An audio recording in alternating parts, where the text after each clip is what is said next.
Kapag di ka na masaya, iiwan mo na? Bakit? Ginawa mo lang ba para sumaya ka? Normal lang maging malungkot and never yon magiging valid reason para iwan siya. Let me tell you a story. I saw this post a week ago sa isang stranger. Story ng lolo and lola niya bakit sila nagtagal. Her lolo said na nung dumating yung day na nagbabago na yung lola niya, tinanggap niya yon. Minahal niya pa rin ng buo. He said na it's like 7 different people in one person. Imagine, 7 different people. Sobrang hirap nun. But he chose to stay. Kasi alam niya na yun pa rin yung tao na minahal niya. And whatever that person will become, yun pa rin.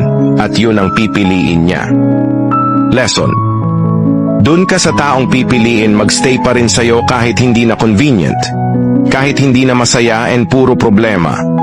Dun ka sa kakayanin lahat, wag ka lang mawala. Another is, sometimes we turn into a monster, all of us. Nagiging different person tayo when we get mad or when we're upset. But you have to choose the person na kaya tanggapin lahat ng personalities na ipapakita natin. It's a matter of acceptance. Hindi lahat tatanggapin ka. Kaya kung nahanap mo na yung taong tanggap nyo yung isa't isa, you should be blessed enough not to let go of that person.